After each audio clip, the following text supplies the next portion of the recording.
14 অগস্টে একজন সম্পূর্ণ সুস্থ মানুষকে জেলখানা থেকে হসপিটালাইজড করে পরিকল্পিতভাবে হত্যা করা হয়েছে।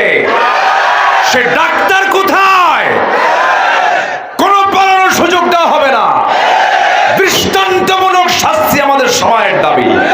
রাজি আছেন কারা কারা? হাত উঁচু করে দেখা।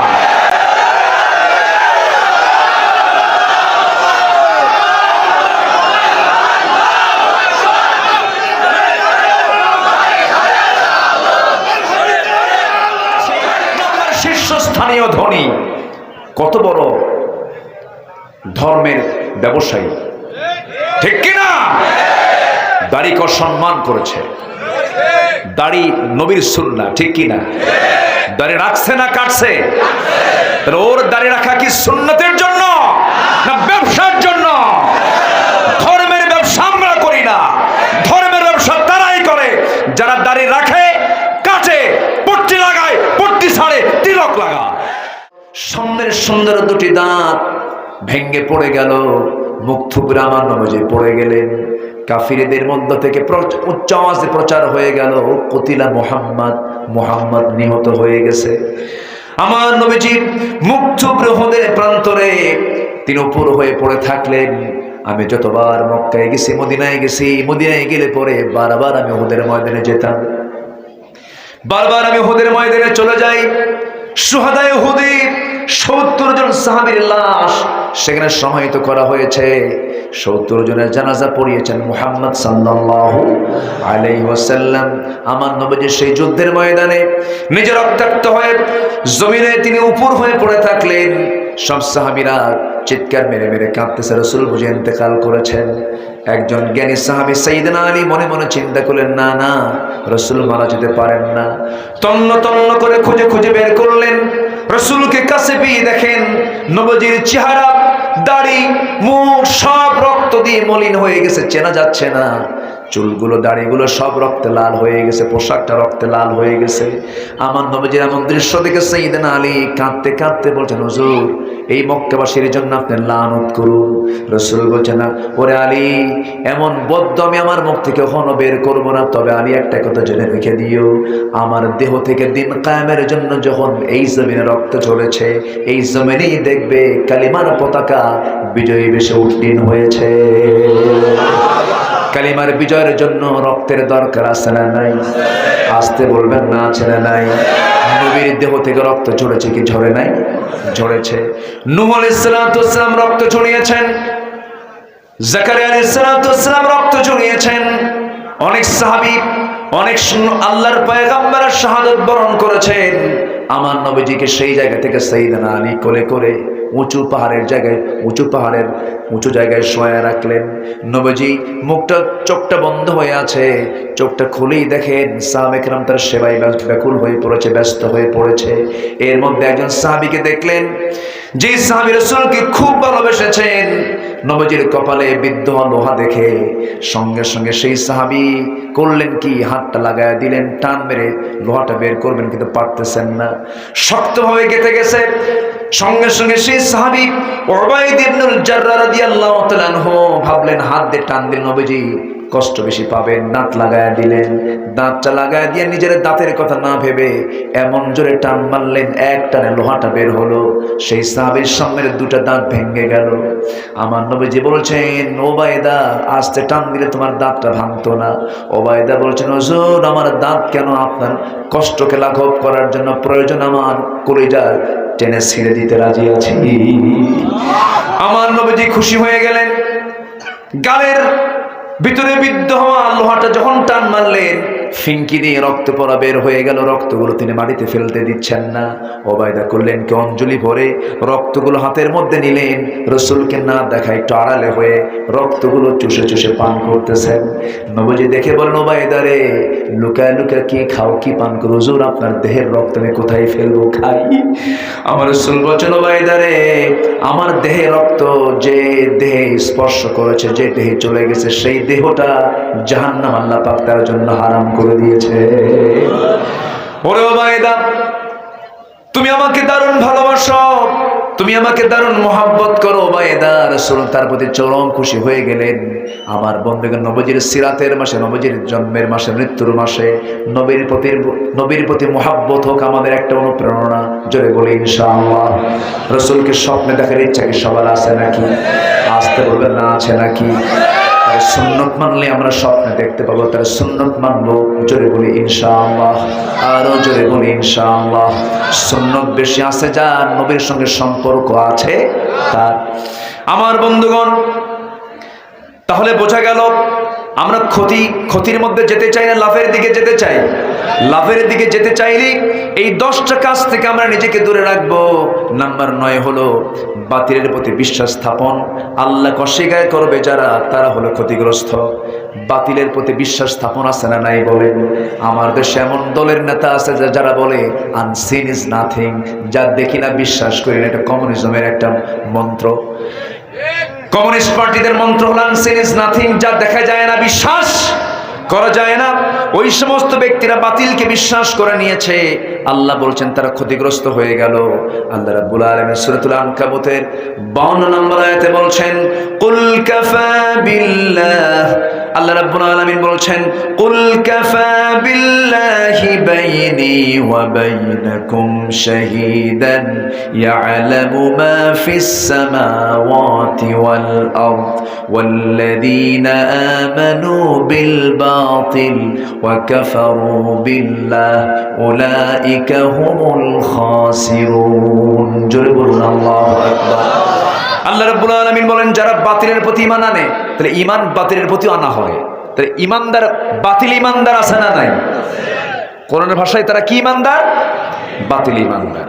এবং যারা আল্লাহকে অস্বীকার করবে তারাই হলো ক্ষতিগ্রস্ত। নাম্বার 10, সর্বশেষ যে পয়েন্ট আমি বলতে চাই, পার্থিব জীবনের স্বার্থে ঈমানের পর কুফরিকে প্রাধান্য যারা দেবে, অর্থাৎ যারা ঈমানকে দুনিয়ার কাছে বিক্রি করে ফেলবে, এমন লোক বুঝি পাবনাতে নাই? আসতে বলবেন না, আছে না নাই?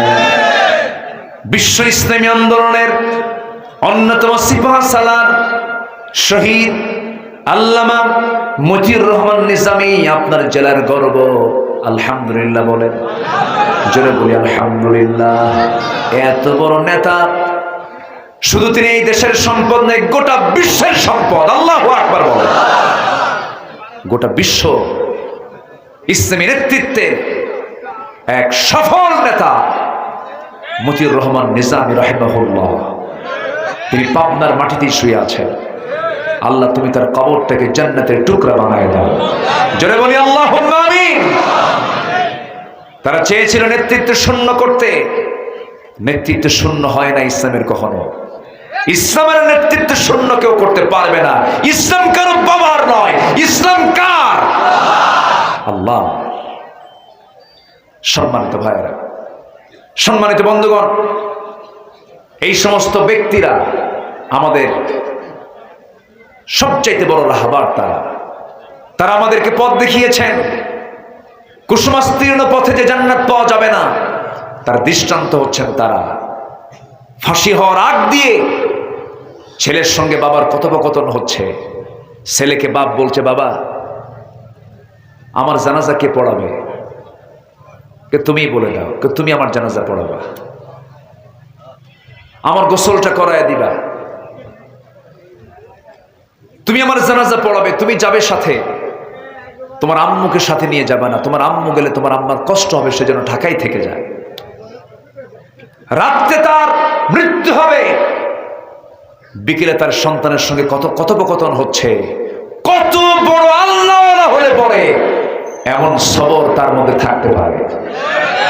বলি আলহামদুলিল্লাহ। জল্লাদ তাকে নিয়ে যাচ্ছে,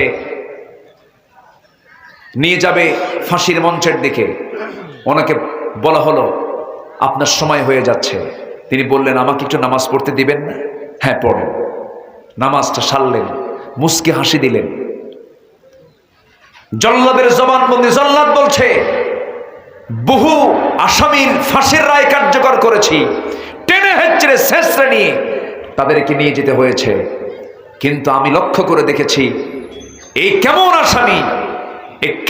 আসামি, যাকে ধরার জন্য আমরা পারছি না, সে দৌড়া দৌড়ে ফাঁসির মঞ্চের দিকে দৌড়িয়ে যাচ্ছে। ইয়া আইয়াতুন নাফসুল মুতমাইন্না ইরজিই ইলা রাব্বিকা রাদিয়াতান মারদিয়া ফাদখুলি ফি ইবাদি ওয়াদখুলি জান্নাতি। তারা জান্নাত দেখে দেখে ফাঁসির মঞ্চের দিকে চলে গেছে। তারা দুনিয়াকে দাম দিয়েছেন না আখিরাতকে দাম দিয়েছেন? তারা দুনিয়াকে বিক্রি করেছেন আখিরাতের বিনিময়ে। আখিরাতের বিনিময়ে তারা দুনিয়াকে বিক্রি করেন না, ঠিক কি না? আল্লাহ তাআলা আমাদের সবাইকে বোঝার তৌফিক দান করুন। জোরে বলি আল্লাহুম্মা আমিন। আরো জোরে আল্লাহুম্মা আমিন। আল্লাহ রাব্বুল আলামিন দুনিয়ার বিনিময়ে যারা আখিরাতকে বিক্রি করবে তাদের ব্যাপারে বলছেন তারা বড় ক্ষতিগ্রস্ত হয়ে যাবে, তারা বড় ক্ষতিগ্রস্ত হয়ে যাবে। আল্লাহ রাব্বুল আলামিন বলেন যালিকা বিআন্নাহু মুস্তাহাব্বুল হায়াতাদ দুনিয়া আলাল আখিরাহ ওয়া আন্নাল্লাহা লা ইয়াহদিল কওমাল কাফিরিন أولئك الذين طبع الله على قلوبهم وسمعهم وأبصارهم وأولئك هم الغافلون أجرم أنهم في الآخرة هم الخاسرون এখানে খাসিরুন শব্দ আছে না নাই? আছে।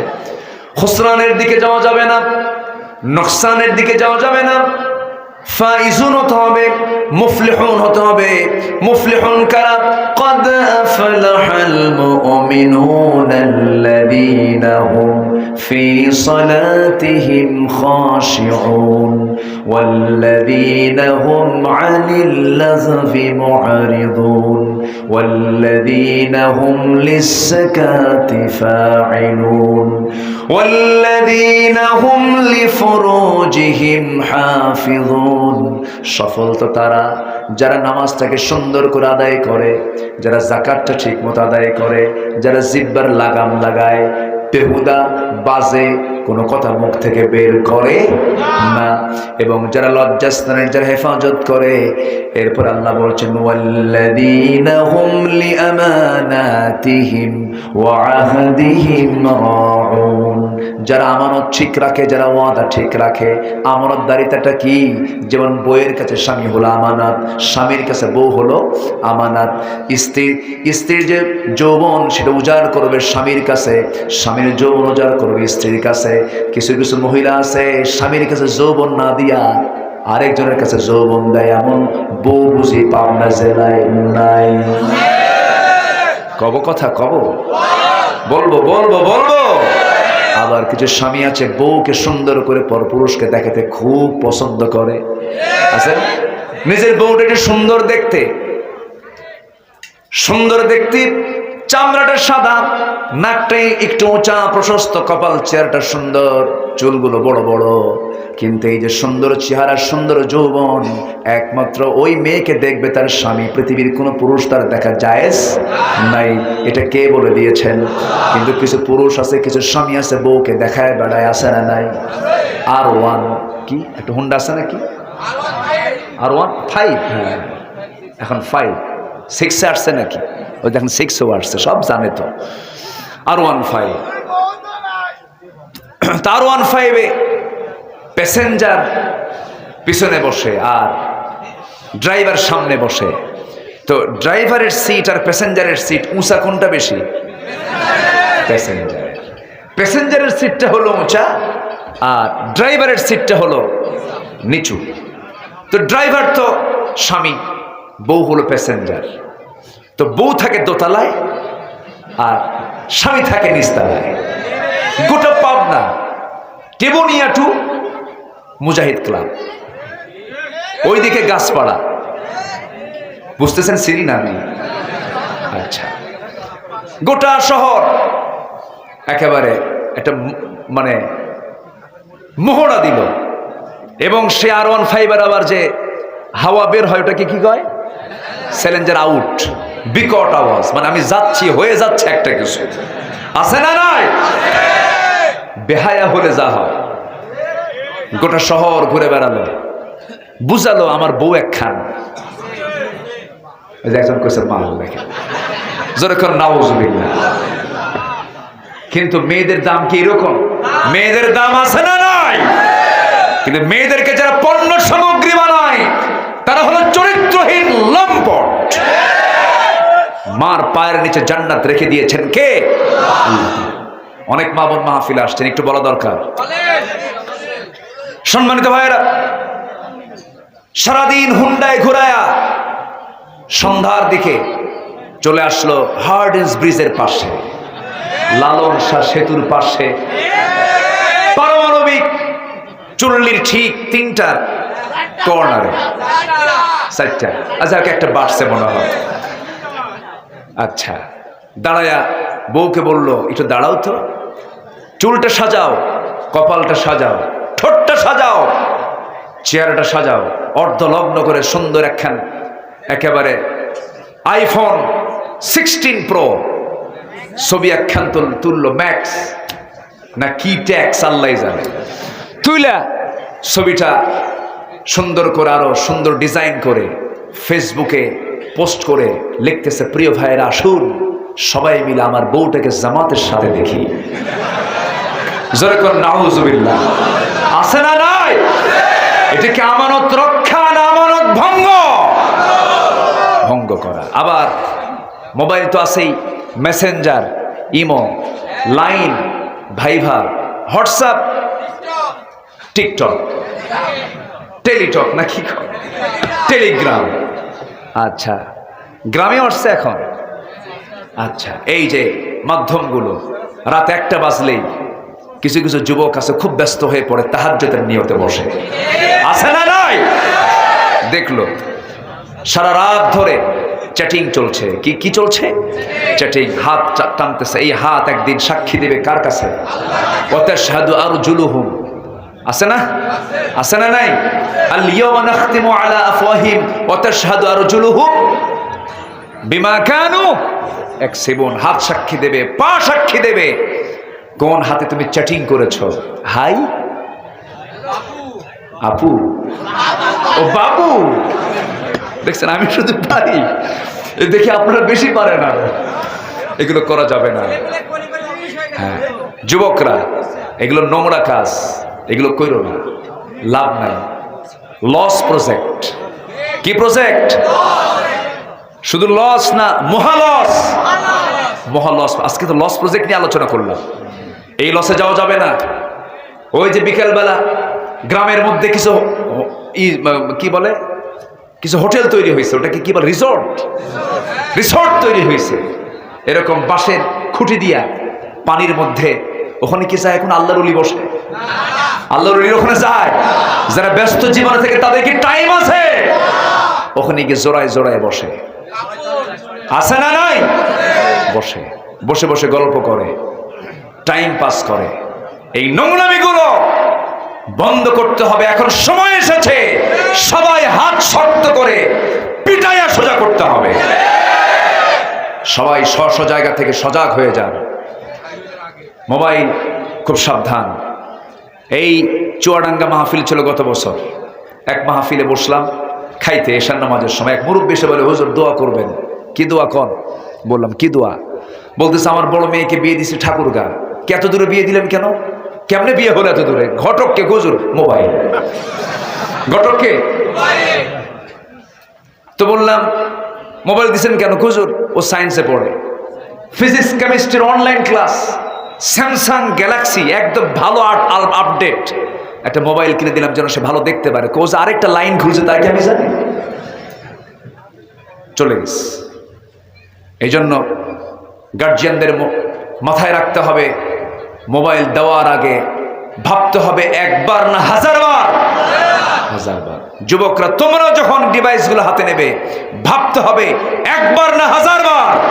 হাজারবার। তুমি দেখছো মোবাইল, আর তোমাকে দেখছেন কে? তোমাকে দেখছেন কে? এই মোবাইল ঈমান শূন্য করে দিতে পারে এমন ডিভাইস, এমন কিছু এর মধ্যে আছে না নাই? ঈমান ছিনতাই করে নিয়ে যাবে এই মোবাইল। সাবধান, বি কেয়ারফুল।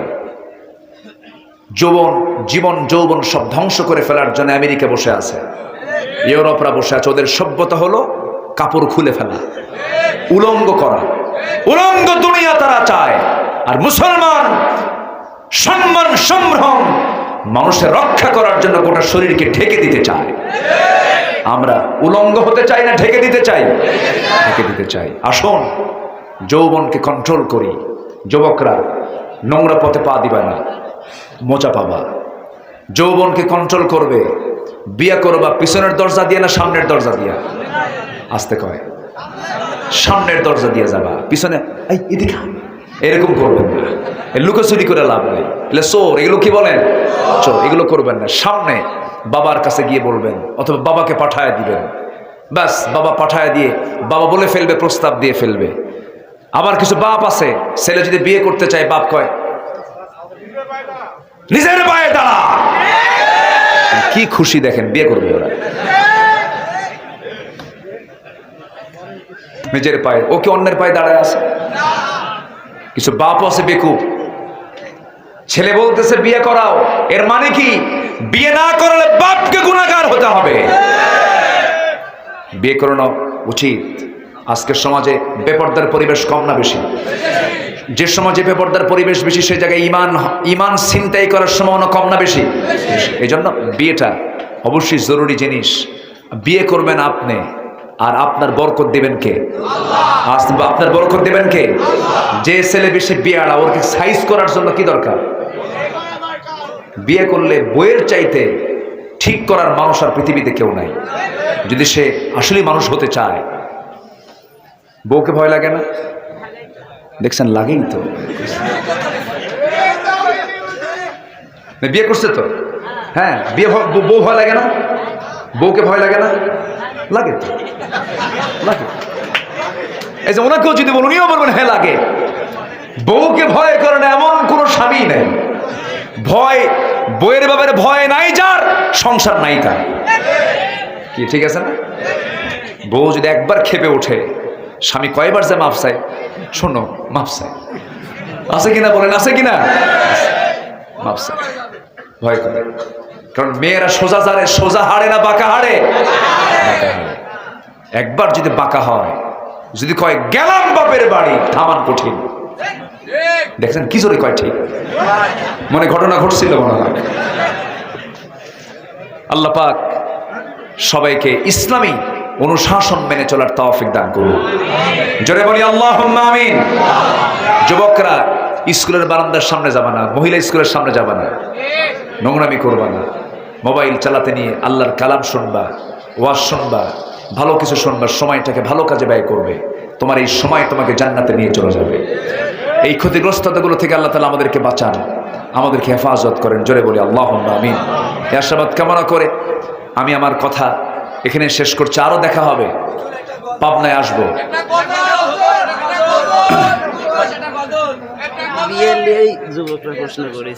প্রশ্ন আসছে, যদি একজন ছেলের থেকে একজন মেয়ের বয়স বেশি হয়, তাহলে বিয়ে জায়েজ কিনা? দেখছি জায়েজ আছে না নাই? পৃথিবীর সেরা মানুষ বিয়ে করেছেন কম বয়সী মেয়ে না বেশি বয়সী মেয়ে? এটুকুর প্রশ্ন হলো, বিয়ে কইরের পরে কম, কোনো সমস্যা নাই। হ্যাঁ, কোনো সমস্যা। ও মনে হয় খুব পাগল হয়ে গেছে বিয়ে করেছে। আচ্ছা ঠিক আছে, ভালো ভালো। এটা কম বয়সী নয়, বেশি বয়সী মেয়েও যদি হয় বিয়ে জায়েজ আছে না নাই? আছে। এটা কোনো, তোমার অন্যের বউ না কিন্তু। আবার দুনিয়ার আর কোনো বউ খুঁজে পায় না, অন্যের বউ নিয়ে চলে আসে। তাও বউ থাকা অবস্থায় বিয়ে হবে না জেনা হবে? কি হয় বলেন? বিয়ে হবে না জেনা হবে? জেনা হয়ে যাবে। কারণ সালাসাতা কুরু, 3 ইদ্দত পর্যন্ত তাকে সময় নিতে হবে। তালাকপ্রাপ্ত নারীকে 3 কুরু পর্যন্ত, 3 তুহুর, একদম ফুললি 3টা মিন্স তাকে পার করতে হবে। এরপরে সে অন্যত্র বিয়ের সুযোগ পাবে, পাত্রস্থ হওয়ার সুযোগ সে পাবে। কিন্তু অন্যের বউ থাকা অবস্থায় নিয়ে যায় এভিডেভিট করে বিয়ে করে ঘরের মধ্যে তোলে, আছে না নাই? ওটা বিয়ে না জেনা? জেনা। এটা হবে না। যাই হোক, আমরা আর লম্বা বাড়াবো না। অনেকে গজল শুনবে? আমি পারি, গজল পারি আমি।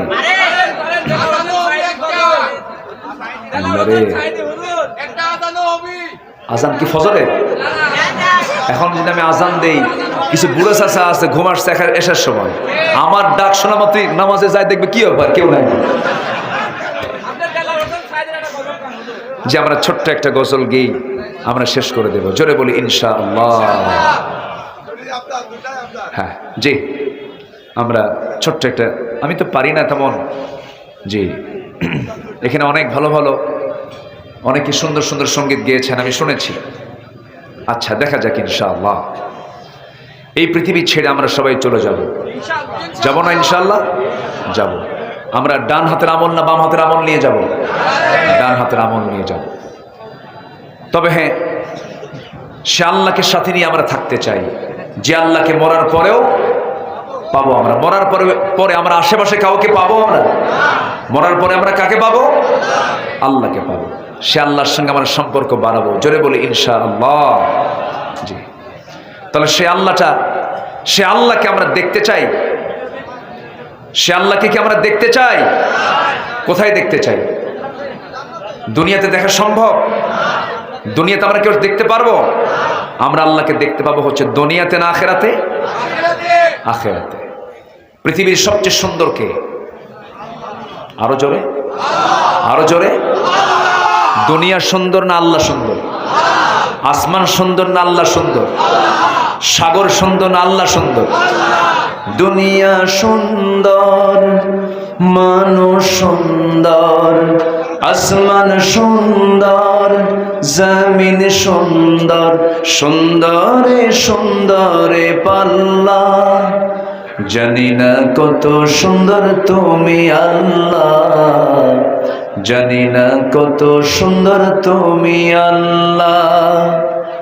ঝরনা ছুটে চলে কে বেকে, পৃথিবীর পটে কত ছবি এঁকে। ঝরনা ছুটে চলে কে বেকে, পৃথিবীর পটে কত ছবি এঁকে। নদীর কলতানে সাগরের গর্জনে, নদীর কলতানে সাগরের গর্জনে, ঢেউয়ে ঢেউয়ে দেয় পাল্লা। জানি না কত সুন্দর তুমি আল্লাহ, জানি না কত সুন্দর তুমি আল্লাহ। সবাই দুনিয়া সুন্দর, মানুষ সুন্দর, আসমান সুন্দর, জমিন সুন্দর, সুন্দরে সুন্দরে পাল্লা। জানি না কত সুন্দর তুমি আল্লাহ, জানি না কত সুন্দর তুমি আল্লাহ। বাগানে ফোটে ফুল রাশি রাশি, রাতেরই তারা ভরা চাঁদের হাসি। গুনগুন গানে ডেকে মৌমাছি মধু চাকে, গুনগুন গানে ডেকে মৌমাছি মধু চাকে। ফুলে ফুলে করে হল্লা, জানি না কত সুন্দর তুমি আল্লাহ, জানি না কত সুন্দর তুমি আল্লাহ। সবাই দুনিয়া সুন্দর, মানুষ সুন্দর, আসমান সুন্দর, জমিন সুন্দর, সুন্দরে সুন্দরে পাল্লা। জানি না কত সুন্দর তুমি আল্লাহ, জানি না কত সুন্দর তুমি আল্লাহ।